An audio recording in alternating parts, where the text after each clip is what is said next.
Баялаг бүтээгчдийг дэмжих холбоо 10 жилийн ой дээрээ Монголын жижиг дунд үйлдвэр үйлчилгээний холбоо болгон нэрээ өөрчилж, чинээлэг дундаж давхрахтай Монголын төлөө уран дор жижиг дунд үйлдвэр форумыг зохион байгуулан үйлдвэрлэгчид, баялаг бүтээгчид ирэх 10 жилийн хөгжлийн төлөвлөгөөгөө хэлэлцлээ. Түүхэн замналын хувьд 2015 оноос эдийн засгийн хүндрэл, улс төрийн шийдвэрээс шалтгаалan дэмжлэггүй болсон жижиг дунд үйлдвэрлэгчид нэгнээ дэмнэж, эдийн засгийн хүндрэлийг хамтдаа давах зорилгоор Монголын жижиг дунд үйлдвэр үйлчилгээний холбооны тэргүүн даваарын санаачлахаар баялаг бүтээгчдэд дэмжих томилолт 21 аяныг Масс Медиа Групп эхлүүлсэн байдаг. Анх Улаанбаатар хотын 100, орон нутгийн 100 баялаг бүтээгч аж ахуйн нэгжийг сурталчлан таниулах хуулиар эхэлсэн аян баялаг бүтээгчдийг дэмжих төсөл болж, нийгмийн захиалга үйлдвэрлэгчдийн хүсэлтээр баялаг бүтээгчдийг дэмжих холбоо байгуулагдсан 2015 оны 6 дугаар сарын 27-ны өдөр төрийн ордонд анх дугаар хурлаа хийж, холбооны ерөнхийлөгчөөр Чимэдоржийн даваа баярыг сонгож, удирдах зөвлөл багварлын гишүүдээ сонгосон байдаг. Энэ үндэсний компаниудын 90 гаруй хувь нь жижиг дунд үйлдвэрлэлийн салбарт ажиллаж байгаа.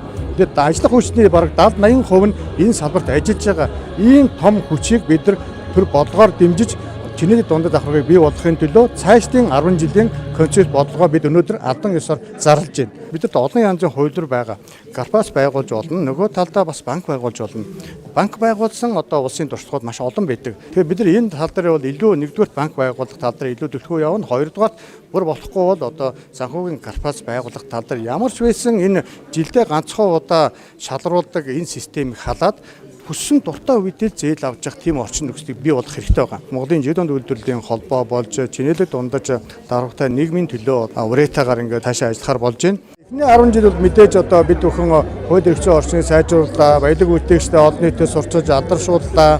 Дээр нь одоо жижиг дунд үйлдвэрлэлийн агентлагтай боллоо. За мөн одоо 2017 онд Нэгдсэн үндэсний байгууллагын ерөнхий ассамблегаас 6 сарын 27-ны өдрийг дэлхийн жижиг дунд үйлдвэрлэлийг тэмдэглэх өдөр болж одоо зарлалаа. За дараагийн 10 жилийн ажлыг бид юу хийх ёстой гэх юм бол олон улс руу нэлээд одоо идэвхтэй ажиллаж байгаа. Одоогийн байдлаар 10 гаруй улстай бид нар хамтран ажиллаж байна. Мөн дэлхийн одоо жижиг дунд үйлдвэрлэлийн холбоотой хамтарч ажиллаж байна. Төр бизнес хоёр ийм тусдаа байх хэрэгтэй байна. Энэ хүрээндээ одоо тухайлбал хөдөлмөр эрхлэлтийг дэмжих сан гэдэг хөдөлмөрийн одоо нийгмийн хамгааллын яам дээр байдаг санг одоо өрхийн үйлдвэрлэлийг бизнесийг дэмжиж байгаа сан тийм үү. За энэс залгаад үргэлжлүүлээд одоо одоогийн байгаа жижиг дунд үйлдвэрлэлийн санг бичил дэмжих сан болгоод жижиг дунд үйлдвэрлэлийг дэмжих ийм санхүүгийн корпорац байгуулж хараа тус бие дааж олон их усрын санхүүжилтийн зээлийн их усрыг бүрдүүлэх юм шаардлагатай байна. Шалгуураа хангасан бол очиод авах хэмжээнд ийм бид нар их усрыг бүрдүүлж өгсөн. Ингийн тулд татвар төлөгчдийн буюу төсвийн хөрөнгөөс биш, үндэсний баялагын сан, бусад олон улсын байгууллага, бусад хуулийн этгээдүүдийн одоо дэмжлэгээр энэ одоо энийг бизнесийн өөрийнх нь бизнесийн зарчмаар нүүлээс явуулах хэрэгтэй байна. Мөн дараагийнх нь гол зохицуулт нь бол энэ борлуулалтын дараах үйлчлэг гэж компаниуд байдагтай адилхан зээлд хамрагдсан иргэд аж ахуй нэгжүүд цаашдаа энэ нөгөө тогтмол ийм зөвлөх үйлчлэгтэй, сайн дасгалжуулагчтай байж тамирчин амжилт олдохтой адилхан байнгын ийм зөвлөх үйлчлэг үзүүлдэг. Энэ зардлыг энэ хүүгийн орлогоос нь энэ дээр шийдэж өгөөд өөрөө өөрийгөө аваад явах хэрэгтэй. За өнөөдөр баялаг бүтээгчдийн холбоо маань 10 жилийн ой дээр жижиг дунд үйлдвэр үйлчилгээг дэмжих тухай холбоо болж ингэж одоо нэрээ өөрчилж явах шиг байна. Энд бол би одоо маш их баяртай байгаа. Яг гэвэл олон улсад өөрөө SME буюу Small and Medium Enterprises гэдэг ийм нэр томьёо явдаг. Энийг бүгд одоо SME гэдэг товчлолоор нь ойлгодог. Гэхдээ энэ салбартаа мөнгө зарахгүйгээр энэ олон ажлын байрыг яаж хадгалах юм? Энэ татвар нийгмийн даатгалынхаа суурийг яаж бэхжүүлэх юм гэдэг дээр одоо анализ хийж яаралтай шийдвэр гаргахгүй бол жилээс жилд ингээд төсөв дээр тавьж байгаа мөнгө маань багасаад төсвөөс бүр одоо тавих мөнгө байхгүй байгаад ингээд яваад байгаа бол одоо харамсалтай байна. Жижиг компаниудын дунд компаниуд хамгийн мөнгө урсгалын одоо хүндрэлтэй байдаг татвар бол нийгмийн даатгалын шимтгэл нөөт хоёр байдаг. Сар болгон төлдөг. За мэдээж хувийн орлого албан төр гэдэг. Тэгэхээр нөөтийн хувьд сар болгон төлдөг учраас бид компаниудад боломж олгоод 1, 2, 3 сар гэдэг ерөөдөө тухайн татвар төлөгч хариуцлагатай одоо зөрчилгүй байх юм бол хойшлуулж төлөх юм боломжуудыг олгоод энэ тохиолдолд бараагаа борлуулаад мөнгө авсны дараа одоо төлөх боломж өгдөг ч юм уу. Эсвэргээрээ бид нар илүү шудраг хариуцлагатай татвар төлөгчдийг дэмжих ийм бодлогын явуулж хэлж байна. Энэ зөвхөн дотоодын нөөт дээр биш, бас импортын нөөт дээр адилхан. Тэгэхээр энэ бол нэлээд яг тулгымцсан асуудлыг илүү оновчтой шийдвэрлэх бодиттой хэлбэр болоо гэдэг ийм хүлээлт байгаа. Татварын хуулийг дагаж хүртэх зөрчилгүй байх, эрсдэлгүй байх гэдэг энэ асуудлууд эдгээр тулгымцсан асуудал байдаг. Тэгэхээр татварын алба өөрөө захиргааны одоо торгодог ийм хэлбэрээсээ илүү зөвлөн тусалдаг, алдаа гарахаас нь сэргийлдэг, хамтарч ажилладаг, татвар төлөхт нь одоо мэдхгүй байгаа зүйлийг зөвлөдөг те. Заавал одоо торгож хянаж шалгаж биш. Ийм байдлаар ингэ явдаг болох юм шиг рүү бол явж байна. За энэ бол зах зээл гэдэг бол хямдхан мөнгийг яаж хэрэглэх үү гэдэг бас нэг өрсөлдөө явагддаг. Бид нар бол сүүлийн жижиг дунд энэ өрхийн аж ахуй тодорхой хэмжээнд мөнгө гарч байгаа боловч энэ яг зах зээлийн тэр хүмүүсийг бизнес авч явахд бол хангалттай биш байгаа.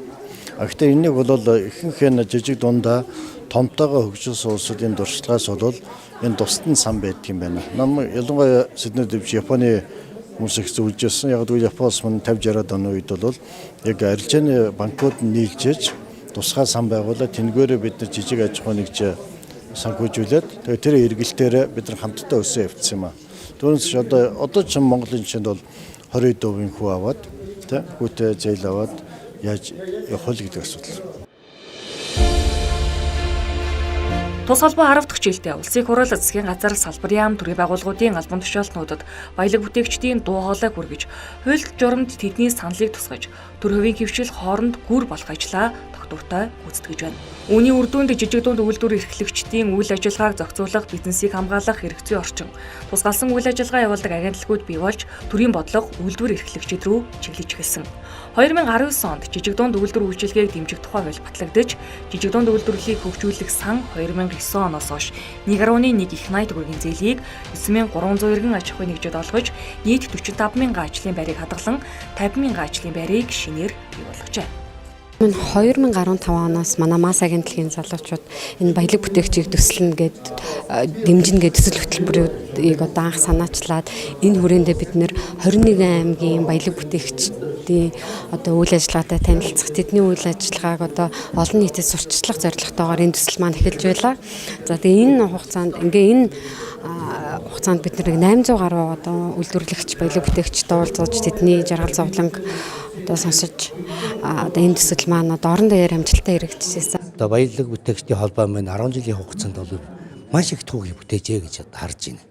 За тэгээд ер нь 10 жилийн өмнө анх энэ жижиг дунд үйлдвэрлэлээс хөрхөг үйлдвэрлэлээс бий болж исэн 100 м квадратаас одоо эхэлж исэн компаниуд маань за ер нь өнөөдөр 1000 м квадрат талбайд үйлдвэрлэл үйлчлэгээ эрхлэх хэмжээний ийм боломжтой болж байна гэсэн үг. Баялаг бүтээгчийн төсөлд хамрагдаж баялаг бүтээгч гэдэг энэ холбоо болон одоогийн жижиг дунд үйлдвэрлэл үйлчлэгээний холбоонд нэгдснээр биднес энэ маш хурдастай асуудлуудаа шийдэж эхэлсэн.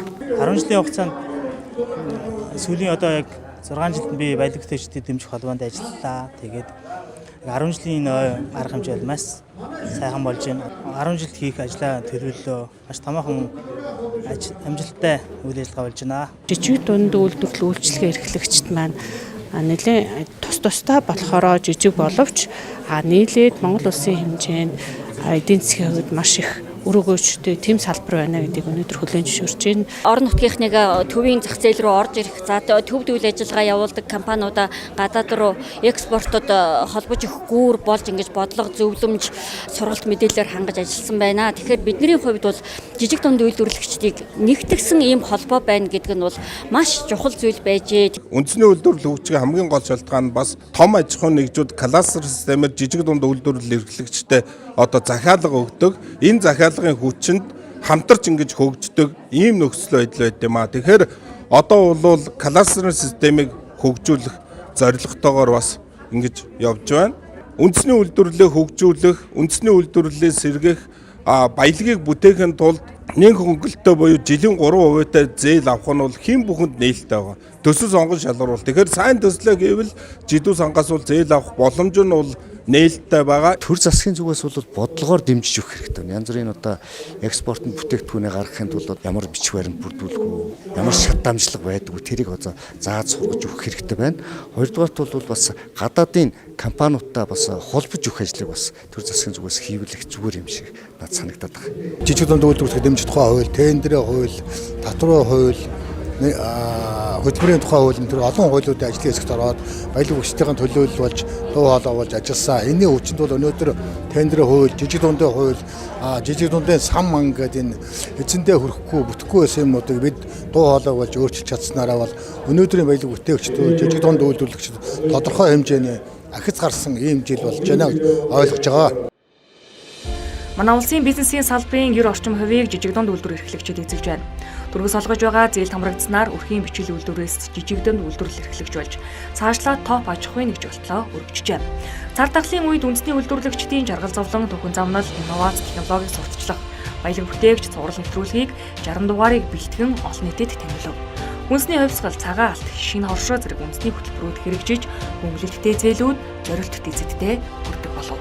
90-ад оноос эхлээд энэ зах зээлийн нийгэмд шилжснээс хойш бол ченжийн зохицолцоонд орсон тийм ээ. Нэгнээс аваад нөгөө зарах юм зүйлүүд явсан. Одоо энэ цаг хугацаа дуусч байгаа. Одоо бол өрхийн үйлдвэрлэлээс эхлээд жижиг дунд үйлдвэрлэлээ хөгжүүлж Монгол улс хөгжих байхаа гэж бодож байна. Ийм учраас одоо жижиг дунд үйлчлэгээний холбоо болж манайх өргөжж байгаа юм байна. Энд баяртай байна. Налах түүхт маань одоогийн байдлаар давхарчсан доогоор 3000 гаруй жижиг дунд бичил бизнес эрхлэгчид ажиллаж байгаа. Бизнесийг анхлан эрхэлж байгаа компанид ядаж 3-5 жил татвараас чөлөөлөх, хөнгөлтэй зээл олгох, дөнгөж эхэлж байгаа бизнес эрхлэгчтэй мэдээлэлээр хангах төр холбоодууд нийлээд энэ тим бизнесээр энэ хамгийн сайн бүтээгдэхүүн байдаг мэдээллийг олгуул илүү зардал гарахгүйгээр бас хүмүүс бизнес эрхлэх юм байгаа. За төр одоо жижиг дунд хоёрын холбоо нь одоо татварын орчин, нийгмийн даатгалын орчин байна те. Одоо нөгөө ажилчтай одоо таатай орчинд ажиллуулахад ер нь одоо ямар нөхцөл байдлыг бий болгож ажиллах талаасаа ингэдэг дээр хууль дээрээ нэлээд ийм ангиллалтай хууль захирамжууд байх юм бол бид нарт бас ийм таатай орчин үүсэх одоо нөхцөл байдлынх нь одоо суурь шалтгаан болох юм уу да гэж бас харж байна. 24 оны судалгаагаар нэг 17% орчим эзэлж ирсэн манай компани борлуулалт одоо бол эхний прогнозоор нэг 18 гарантай ямар ч л байсан өмнөх оны борлуулалт бол 30 гаруй хувиар нэмэгдчихсэн. Энэ мань бас юутай холбоотой гэвэл нөгөө автоматжуулалт бүтээмжийг нэмэгдүүлэх тоног төхөөрөмжүүд суурилуулсантай холбоотой байж байгаа. Одоо нодлон ерөнхийлөгч хүртэл даваа зөвлөгч гэсэн манай хоньны ноос бордооны үйлдвэрийг очиж үзчихсэн. Тэр үйлдвэр бол одоо анх удаа дэлхийн зах зээл дээр хоньны ноос бордоо гэдэг барааг экспортод гаргасан юм а. Холбооныхоо бүтцэд яг цэвэр одоо энэ жижиг дунд үйлдвэрүүдийнхаа үйлдвэр эрхлэгчдийн гадаад худалдааны бодлогыг боловсруулж явах заавалжгүй энэ дээр нь анхаарах хэрэгтэй юм байна. Эх орондоо хийж бүтээнтэй ерөөсө байдгүй зүйлийг бий болгоод оюуны өмч аваад ингээд хийж бүтээн тэгээд тэр нь хүмүүсийг хэрэгцээг хангана гэдэг бол үнэхээр гайхалтай зүйл байнамаа. Ковидын үед бол бүгд л бас хүнд хэцүү үе байсан. Энэ үед яг одоо энэ холбоо бол одоо энэ жижиг дунд үйлдвэрлэлүүдэд дэмжиж дуу хоолой нь болж эднэрийг сурталчилж эднэрийг ард түмэн таниулж үндэсний үйлдвэрлэлээ хэрэглэж үндэсний үйлдвэрлэлд дэмжиж гэсэн урайндор маш сайн ажилласны үр дүнд өнөөдөр бас нийт ард түмэн хэрэглэгч дотоодынхоо бүтээгдэхүүнийг хэрэглэж сурж байна, авах сонирхолтой болж байна. 10 жилийн хугацаанд ямар их ажлыг хийсэн бэ те гэдэг нь бол одоо анханасаа зөвхөн бага хэмжээний танилцуулга явахт л бол маш их харагдаж байна. Тэгээд нийгэмд нэгдсэн холбоо бол яалтчгүй хууль эрхцэн хувьд бол мэрэгжлийн болох юм байна. Тэн дээр бол тэгээд 10 жилийн төлөвлөгөө байна. Маш том давуу тал гэж харж байгаа. Нэгдэж нийлснээр Монгол улсын бүтээгдэхүүний гадагшаа гарах зах зээл Made in Mongolia гэдэг нэрэнд ор те нэгдэж явах гарцыг бол бид хайж байгаа. Монголын жижиг дунд үйлдвэр үйлчилгээний холбоо ирэх 10 жилд экспортыг дэмжих зээлийн их үүсвэрийг нэмэгдүүлэх зэрэг хүчлийн төлөвлөгөө боловсруулав. Жижиг дунд үйлдвэрийн тухай хуулийг шинжилэн найруулахад саналаа тусгах. Кластер гэх нэр томьёог 2019 онд жижиг дунд үйлдвэрийн тухай хуульд оруулсан ч одоо хүртэл журмаалж чадаагүй. Үүнийг хуулийн шинжилсэн найруулахад тусгах. Хүсчилсэн хөгжлийн үзэл баримтлалд уялдуулж аж ахуй нэгжүүд нэгдэн кластер хэлбэрээр хөгжих, хүнс нутгийн инновацийг шингээсэн үйлдвэрлэл хөгжүүлэхээр зорж байна. Хүсчилсэн хөгжлийн хүрээнд улсын хурал 330 сумаас хамгийн ашигтай, байрлалтай, ер нэгэн сүм сүрэнг баталжээ. Өөрөөр хэлбэл 330 сумын дунд хамгийн ашигтай байршил дээр хамгийн нөөц баялаг сайтай 91 сум сууринг бол улсын их хурлаар баталж өгсөн байна. Тэгэхээр энэ 91 сум суурин газраа одоо жижиг дунд үйлдвэрлэлийн түүхийд бүтээгдэхүүн үйлчлэгийг төвлөрүүлж инженерийн дэд үтцээр одоо хангаж хамгийн гол дүрийн үүрэг бол борлуулалтаар нь дэмжих буюу жижиг дунд үйлдвэр хөгжих тухайн одоо байршил дээр орчныг бүрдүүлэх тэгээд зах зээлтэй холбох юм зүйл байна. Тэгээд төрийн мэдлэлд байж байгаа одоо улсын төсвийн хөрөнгө оруулалтууд буюу энэ зам одоо эдийн засгийн босоо хэвтэй тэнхлэг бомбын асуудал бол өөрөө жижиг дунд үйлдвэрийг гадаадын болон дотоодын зах зээлтэй холбох энэ борлуулалтын сувгийг дэмжиж өгч байгаа. За энийг одоо хувийн хвшилд энэ өсчихсөн хөгжлийн үзэл баримтлалын санал болгож одоо эдийн засгийн эргэлтэнд оруулах төр үеийн хвшлийн түншлэлийн санаачлагыг эхлүүлж байгаа. Одоо энэ баялаг хөтөлбөрчдийн холбооны шугамаар энэ жижиг дунд үйлдвэр дэмжих зээл, жижиг дунд үйлдвэрийн сангийн шугамаар олдож байгаа зээлүүд бас энэ маань бас Хувьсгал аймагт энэ жижиг дунд үйлдвэр хөгжүүлэхэд маш их үнэтэй хувь нэмэр оруулж байна. Тэгээ тэр дундаа бас энэ хүнсний үйлдвэр бол манай Хувьсгал аймагт нэлээд эрчимтэй сайн хөгжиж байгаа. Энэ ямар утгатай байна гэхээр манай Хувьсгал нутгийн хөрс бол үнэхээр бас Монгол улсын хамгийн шилдэг хөрс. Хөрс ирүүл бол хүнс ирүүл, хүнс ирүүл бол хүн ирүүл гэсэн энэ үрээ бол бас манай Хувьсгал нутагт тэр дундаа энэ байгалийн сайхан хангаад бол тохирсон юм сайхан үрээ байгаа. 103 аймагт тал хэрийн бүс амьдарч байгаа. Тал хэрийн бүсэд ерөөсөө хөдөөцгөн үйлдвэрлэл, балын гаралтай бүтээгдэхүүний түүхий эдийг үйлдвэрлэлд эргэлтэнд оруулах энэ нөхцөл бололцоо байгаад хөрөнгө оруулалтын төрөөс хийгээд ингээд явах юм бол боломж байна. Төрийн бодлого нь өөрөө тэр ухагддаг, дуустдаг баялагийг нөхөн үрждэг баялаг руу оруулах энэ процесс руу хийж чадах юм бол улс орны эдийн засгийн нөөц нь байна. Энийг бид болоод төр засгийн зүгээс тэр уулуурхан компаниудтай гүүрэн болж ажиллах энэ зүйл маш их дутагдaltaй. Одоо явцын дунд басан зээл хөтөлбөрүүд маань бас жижиг дунд үйлдвэрийн газраас зээл хууль аваад тийм ээ тэрүүгээр аж ахуйн нэгжүүд маань жоохон томрох одоо ийм өнгө аясанд орсон. Тийм учраас хувь хүмүүс бол юу гэж юм гэхээр нөгөө айгүй их нийлж одоо олуула ажиллах нь чухал юм байна гэдгийг бол ойлгосон. Нэхэнх нь өрхөө үйлдвэрлэгч нар. Тийм учраас одоо ирээдүйн одоо жилүүдэд бол одоо бөөнөрөө олуулаа тий нэгэн том үйлдвэрүүдийг одоо нэгдэж хамтдаа байгуулах гэсэн ийм одоо сэтгэлтэйгээр одоо авах гэж байна да. Холбоо маань бол маш сайн ажилтдаг л да. Тэ нэг одоо үйлдвэрлэл үйлчлэгээ ажиллаж байгаа бүр цэг хүрдээ хурж одоо ажилтдаг. Тэгээд ер нь л болж игэл одоо иргэн аж ахуй нэг гэхгүй одоо бүгдийг л хамруулахыг хичээж байна. Тэгээд ер нь бол нэг 20,000 гаруй гэж хараад байгаа шүү. Ер нь бол тий. Тэгээд аж ахуй нэгж хувь хүн гэхгүй бүгд л ер нь идэвхтэй өсөж дэвжиж байгаа гэж харж байгаа. Үүний нэг жишээ нь одоо манайх Хөх хотын Гайлын Баталгаад бүсгээд байгаа. Энэ газар бол нэлээдгүй олон татврын хөнгөлтүүд байгаа. Энтэй манай холбоо хамтарч ажиллаад одоо жидүү эрхлэгчийн бүтээгдэхүүнүүдийг хятадын зах зээл рүү ямархуу татврын таатай нөхцлөөр экспортлох уу гэдэг ажлууд хийгдэхээр 2026 оны болон бидний цаашдын 10 жилийн төлөвлөгөө бол ердөөсөө одоо манай үйлдвэрт хөгжөөд нэг шат агсан болвол дараагийн шатн дээрээ хамтдаа экспортлогч болёо гэж байгаа. Тэгээд жижиг дунд бизнес эрхлэгч маань Монголын одоо эдийн засгийн гол түлхүүр хүч юмаа гэдгийг баталгаажуулсан ийм он жилүүд байлаа. Цаашдаа бид бүхэн бол илүү олон улсын түншлэл рүү, бүс нутгийн түншлэл рүү гэж чиглэсэн, хамтдаа бөөнөрөө нийлсэн, за бүгдээрээ экспорт руу чиглэсэн, үр дүнд суурилсан ийм холбоо, ийм мэргэжлийн хамт олон байхыг л одоо зорж ажиллаж байна гэсэн. Монголд 2000 оноос үрхийн бичил жижиг дунд бизнес эрхлэгч гэх нэр томьёо бий болж эхэлсэн. Тэр цагаас өнөөдрийг хүртэлх хугацаанд үндэсний үйлдвэрлэгчид ийм замыг туулж өнөөдрийг хүрчээ.